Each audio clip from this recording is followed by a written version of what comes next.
Let's talk a little bit about 454 Casull. I guess you would say that I have kind of a love-hate relationship with it, in that I love the guns, but I'm not crazy about the cartridge. Fortunately, any 454 Casull revolver will also accept 45 Colt, including 45 Colt that's loaded to beyond Ruger only loads. So a Ruger only load is a load that is loaded to a maximum of about 32,000 psi, and that gives it about the same power as a 44 Magnum, or maybe slightly more, but at a lower pressure. 454 Casull, it was originally loaded, and some loads still are, I think, loaded up to as high as about 80,000 psi. And Dick Casull developed the cartridge back in the 1950s. And what he was doing was, he made the cartridge a little bit longer, but it's not much longer. It's not like it holds a lot more powder, so you really can get just about as much. You can get as much performance, as much usable performance out of 45 Colt in the same gun. Oh, loaded appropriately. But Dick Casull, he was using duplex and I think maybe even some triplex loads. So basically what he would do is he would load a little bit of fast pistol powder in the bottom of it to help with ignition, and then fill it up with rifle powder. And the booster charge of Bullseye or whatever would, or Unique or whatever he was using, would help to ignite the charge of rifle powder. And what he was doing, he wasn't necessarily trying to create the best dangerous game revolver cartridge. He was just trying to get the most velocity that he could out of what was basically a 45 Colt. And so because he was running such high pressures, though, when he started having his own cases made, he went with the small primer pocket for small rifle primers, because they would handle the pressure better than any pistol primer would.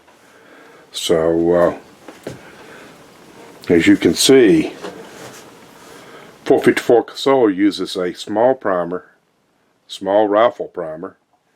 45 Colt uses a large pistol primer. And that's where the problem is. One of the problems. So I said Dick Casull wasn't necessarily trying to build a dangerous game handgun. Necessarily. He was more of an experimenter. But later on in the 70s and 80s, people did start building dangerous game revolvers, and they started with the 45 Colt. And they would take something like a Ruger Blackhawk and make a custom 5-shot cylinder in it, which made the cylinder walls thicker, and that way they could load up a load that basically was as high powered as a 454 Casull, and it was actually better than a 454 Casull, and not just because of the primers. Because here's the thing, high velocity is really not a good thing. And also, let's set a baseline here. These guys were looking for a packable revolver, and this was before the 500 Smith & Wesson and the 460 Smith & Wesson big long cartridges came out. And I know people packed those along for dangerous game hunts and everything now, but just because they're available, you know. But those things are heavy. They're big and they're heavy. They weigh as much as a light rifle. But what these guys were trying to do was make something that was, you know, packable as a normal handgun, but had enough power to shoot an elephant with, or whatever. And one of the gun writers, hunted this dangerous game quite a bit with several different Ruger custom-built Ruger single-action revolvers. And he was using the Bisley grip frame on his because they handle the recoil better. And a lot of the other guys were doing the same thing. And his first gun like that was a 5-shot 45 Colt. And then he went on to have a 475 line ball and a 500 line ball. And he actually wrote that the 500 line ball, while it was good for thin skin game like lions, for the bigger stuff, Cape buffalo, elephant, that kind of thing, the 500 lacked penetration. And the reason is because you could only fit so long of a bullet in it, in the chamber. And so having the shorter bullet limited penetration, but a 45 caliber bullet could be longer. So, you know, you might be limited to, let's say, a 350 grain bullet. And in 50 caliber, that bullet was a 350 grain bullet. It had a larger frontal area, so it didn't penetrate as well as a 350 grain 45 bullet that could still fit in the same length chamber, or approximately the same length anyway. So he said that the 475 caliber, as in the 475 line ball, which a slightly shortened version of that became the 480 Ruger later, but he said that that was just about the optimum in power for for the dangerous game revolvers. So let's back up a little bit. Dangerous game rifles. A lot of people got killed back in the heyday of African big game hunting by packing along some, say, 458 Winchester Magnum, which was, you know, a really popular cartridge for that. They would pack along, you know, that or whatever, their dangerous game rifle, with soft point ammo. And when you're shooting an elephant, you do not want expansion. And also energy is pretty much irrelevant. What you want is a bullet that will hold together and penetrate far enough to reach the vital organs. And so they would use full metal jacket 500 grain bullets, or, you know, heavy bullets with full metal jackets, no soft nose. And in fact, the jacket had to be heavy, and a lot of them were steel jacketed as opposed to copper jacketed. And you know, lead core for weight, which helped with penetration. And those were going along at about, in the 458 Win Mag, maybe 2100 feet per second. Okay. So the thing about that is a 454 Casull will drive a lighter bullet to a high velocity. And say a 250 grain bullet to over 2,000 feet per second, or a 300 grain bullet to 1,800 feet per second. Well, this same gun writer who did hunt dangerous game with revolvers determined that something on the order of 1,400 feet per second 1300 to 1400 feet per second was about right for dangerous game. That any more than that and you started running the risk of the bullet failing and blowing up, expanding. You don't want bullet expansion. Oh, you want something that's going to punch through to the vitals. And at higher velocity, it was more likely to fail to reach the vitals. Because expansion is like a parachute. It slows it down. It dumps its energy before it reaches, in dangerous game, the organs that it needs to reach. So what you want is a flat nose bullet, and with a hard cast bullet at no more than 1400 feet per second, and preferably more like 1200 to 1300 feet per second, you could be reasonably assured that a hard cast flat nose bullet will reach the vitals. So that's what they were going for. And 45 Colt, with the 45 Colt, they could achieve that. And the thing about a 45 Colt is you've got that little bit of shorter length, and there's enough powder capacity to do what you need to do. But there's also, you've got your conserving cylinder length. So you can put a heavier bullet in it than you can with a 454 Casull case. See? And still be able to crimp into the crimp groove. So, I'm not saying that you can't load a bullet into 454 Casull that is good for dangerous game. I'm not saying that at all. I'm just saying you really don't need the extra case length. You could do just fine with the case length of 45 Colt. But here's the real problem though. That small primer tends to cause misfires. So, and I've experienced this. You've got to, if you're using say H110 or Winchester 296, slow handgun powders, you've got to have 100% load density or more. And even at that, you might occasionally have a misfire. The large primers that are in the 45 Colt are more reliable. I have almost never had a misfire in 45 Colt, and I've been shooting 45 Colt for 40 plus years.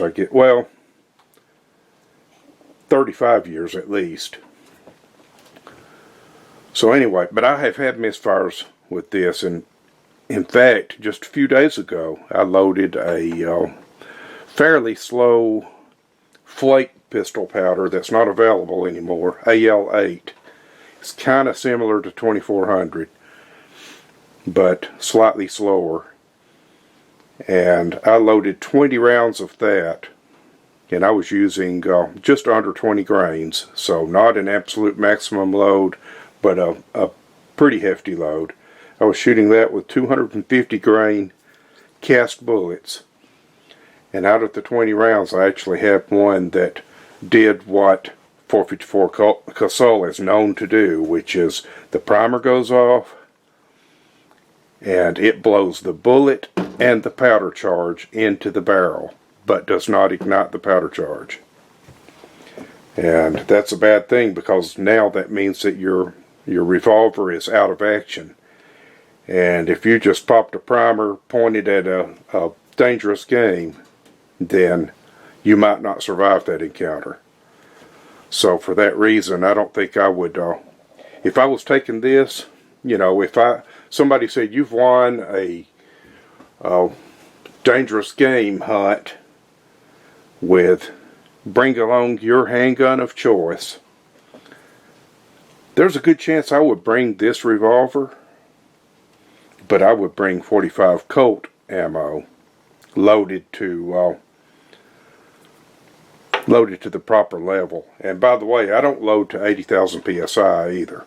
I load to what used to be 44 Magnum pressures, which is 40 to 45,000 psi, maybe 46,000. So that gives all the performance you really need, but without running the pressure so high that that you might have cases sticking in the chamber and things like that. And so, in fact, back to the 458 Winchester mag, some of the professional hunters used to actually download them a little bit, because I think they were 55,000 psi, and in hot environments they would sometimes stick in the chamber just when you didn't need it to stick in the chamber. So they would download them to about 45,000 or so, which still gave them around 1,800 feet per second, but made it more reliable. And you know, you don't necessarily need the absolute highest performance you can get. It's, you know, it's better to trade a little bit of that performance for greater reliability, especially when you're facing down something that might kill you if something goes wrong. So anyway, I've decided to pretty much relegate the 454 Casull for most shooting with these cases, because I'll occasionally buy a box of factory ammo and shoot it just for fun. And but I think for me, I would prefer to use something along the lines of Bullseye or Red Dot or something like that, that is not going to have a problem with ignition, and use, in reality, they recommend, everybody, you know, recommends against using small pistol primers in these, but I use small pistol primers in it and keep the pressures low. So current 44 Magnum pressures are below, which is 35,000 psi, same as 9mm. And I haven't had any problem. I haven't seen any leakage around the primers or anything like that. So, you know, although they recommend against it, I do it anyway. So with that, let's go fire a few rounds of plinking loads in 454 brass. So I loaded some cast 250 grain semi-wide cutters over a warmish load of green dot with small pistol standard primers, and we're going to see how that does. I made it a warmish load because I wanted to maximize the load density without going over pressure. So of course it's not loaded to 454 Casull pressures. It's probably loaded to maybe bottom end 44 Magnum pressures or less. So it'll probably be doing about 1,100 feet per second, which is a useful load. But I wanted to get a pretty good load density so that it'll hopefully preclude any of the ignition problems that 454 gives a lot of times. So we're going to see how well that works. And by the way, before anybody suggests Trail Boss, I'll just tell you up front, I don't do Trail Boss. Trail Boss comes in a 9-ounce can or bottle that costs about the same price as a full pound of most other fast powders. So that makes it a waste of money for me. And also, you know, people proclaim all sorts of benefits to Trail Boss, but I've heard a lot of untrue, a lot of misinformation about Trail Boss, and some of it is outright dangerous misinformation. So I don't use trail boss, and I don't recommend trail boss for those two reasons. Now, if somebody gave me some, I'd probably use it, but I don't see myself buying any. Enough about that. Let's try this load of green dot.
So that was okay.